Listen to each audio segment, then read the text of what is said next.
If you've heard about his books on the sex industry, you will surely want to know more about Gerrie Lim, an author who is not afraid to explore the best-kept secrets of Singapore. His latest and 8th book, Scarlet Harlot, is a tell-all that is co-authored by Ashley Chan, a university student by day, escort by night. In the intimate memoir with 24-year-old Ashley, 61-year-old Jerry reveals the inside world of Singapore's high-end escorts and the inner turmoil that comes with it. Some of his other notable works are Invisible Trade, In Lust We Trust, and Singapore Rebel, Searching for Annabelle Chong. We ask Jerry how he came to know a young, scandalous escort like Ashley, and how it led to the book. Well, to tell you the truth, it was an accident. I went to a party that she was at, and we hit it off. I wanted to find out more about her work, and she said that she was having some trouble experiencing a double life and balancing how to juggle the sessions and how not to get outed, for example. And she was a bit conflicted about it, So I said, well, maybe we can work together, Talk to me, I'll record it, and I'll write a blog, a series of blogs, So I contacted a publisher in America for a website called Adult Industry Press, AIP.com, or AIPdaily.com. And she said, yeah, sure, But at the time, there was no remuneration, there was no money involved, So we just did it to see if we could do it. Having a book was the furthest thing from our minds, We just don't see if we could do it. And fortunately, it worked, And that's when I got the idea that, hey, we can make this a book, While Scarlet Harlot opened his eyes to the high end of sex work, Jerry tells us where his previous books have taken him.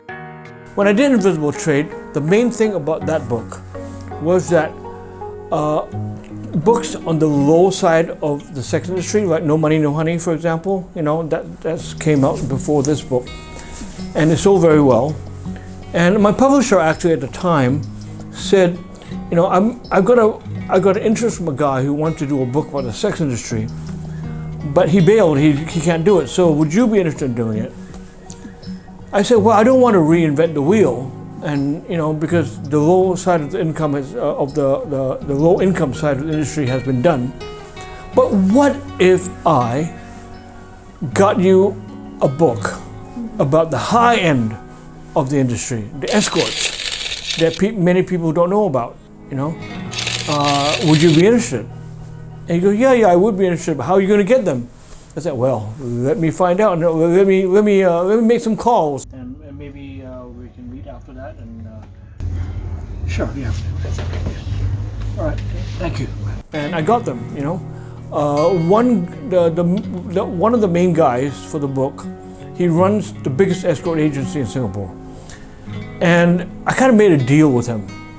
And he said, would you be interested in helping me to get girls to come over here? I said, yeah, I would, but let me make a deal with you, okay? If I can get you a phone number, right, of someone there who can bring girls over here, help you bring girls over here, can I get access to your girls and interview them? He said, yeah, sure, So I said, okay, but I don't want anything to do with this after I give you the phone number, because I don't want to get busted, So I said, okay, so I gave him a phone number. I knew somebody who has girls and who would be interested in bringing them to Singapore, I gave him the phone number, and then in exchange, he gave me his girls to interview. So I interviewed a whole bunch of them. That was 2021 this year. Yeah.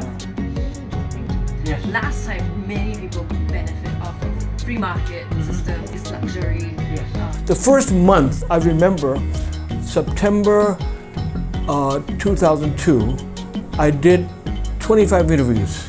25 interviews out of 30 days. That's a lot of interviews, bang, bang, bang, one after the other, And I found I could do it, because of my experiences with porn, because I've been writing for Penthouse, and I wrote a column called Cinema Blue, which is about the porn industry. So basically, I was the man in the San Fernando Valley covering the shoots. So I went to the shoots. I interviewed the girls, the directors, and everything, you know. And that ran for about 4 years. So I really had the experience of doing that, you know. That was featured in this book, which is In Lust We Trust. This is a book about the United States and the porn industry. So that's what happened, you know. I gave him the phone number. And the funny thing is that nothing came out of that. He didn't get anybody from the United States. Something happened, I don't know what happened, you know. But I got the girls, so I'm happy. Jerry, however, didn't start by writing about sex. He began in the music industry, then made a shift. He was a music journalist with a master's degree in print journalism from the University of Southern California. His first book was the 1997 Inside the Outsider, a collection of interviews with iconic musicians such as David Bowie, Patti Smith, and Pete Townshend. But he eventually found himself writing about the porn industry. I had previously worked in music as a music critic in Los Angeles. In the music industry, it's much harder. You got to go through lawyers, publicists, a whole plethora of stuff before you even get the person, you know. In escorting and in the porn industry, it's very easy, you know. You go to a shoot. The fact that you're at a shoot means you've already been cleared, you know. You're in, you know. And I asked them, do you want to do an interview? Yeah, sure, you know. So when do you want to do it? Let's do it now. Now? Like now? So I was really shocked. Right? In the first few months, I was amazed that they would be so open with it, telling me about everything, you know. Whereas in music, it's much more difficult, you know. So that's the main difference. I've gotten used to it now. I'm okay, you know. But prior to that, it was a bit of a culture shock. It helped that he had a special gift, the ability to somehow gain the trust of people.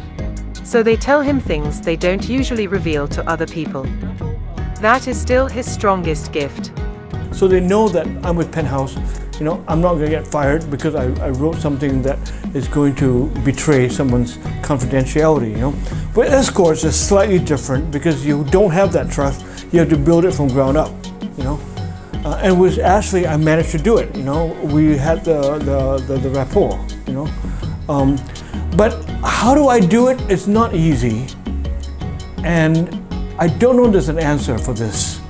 You know, it's up to you as a person and what you bring to the table and how that person sees you as saying that, yeah, okay, I can trust this person, you know. And I think trust is a very important thing. And to these girls, they have an ability, I think, to have a sixth sense, you know. They know whether you can be trusted or not, you know. Ashley has had experiences with guys who she knows she doesn't trust, you know. And after one session, she doesn't see them again, you know. It's happened quite a lot, actually. I would say my favorite part is giving them a voice, is knowing that these girls, well, escorts in particular, are sort of, in many ways, they are shamed, you know, because the industry looks down on them, you know. And I'm trying to say, but these girls have a voice. They have thoughts, they have opinions, and they're like you and me. It's just that they have a different job, you know, and job has to do with sex. So it's completely different, yeah, in that regard.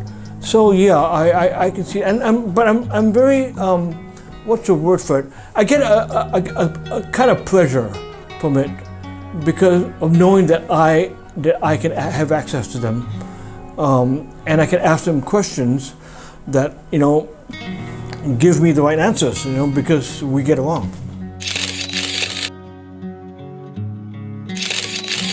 And aside from the old adage that sex sells, which is what everyone knows, you can actually see that people get my book.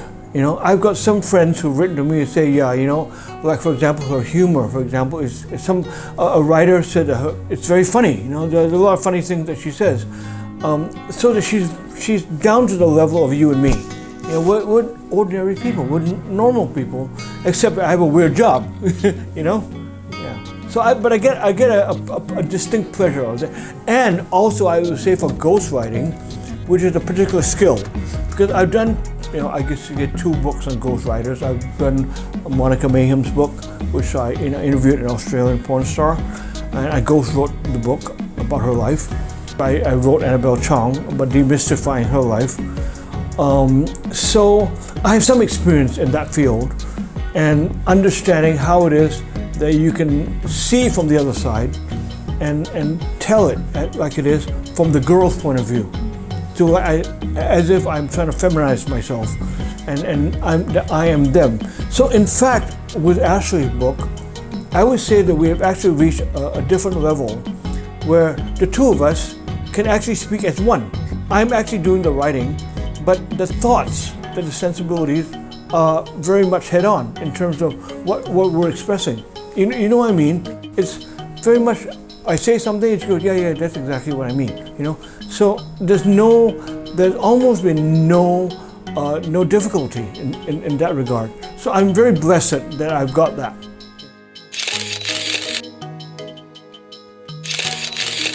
I would like to say that the current book is my most outstanding book because of the fact that I chose a single escort to tell her story. But I'm very much, I like this book very much because it's about the porn industry, and it tells the story of how porn is made, how it's done, the girls and so forth, and it's very eye-opening, And the other book I like is this one, which is an Invisible Trade, which is, in my opinion, the book that put me on the map, because this is my second book, which came out in 2004. And it was, I don't know if you remember this, but way back when, maybe you were in school, but back then, it was a huge outpouring of people. This book went into 7 reprints, It's amazing. I couldn't believe how many reprints it went into. We kept printing and printing and printing because there's so much demand for them. And I think overall, this book covers the gamut of the industry, in terms of what's available out there. Finally, although more than 15 years have passed since Invisible Trade was first published, Gerrie notes that almost everything in the book still holds true. The low-end sex work is still very much present, with the only changes being reduced accessibility and more competitive pricing.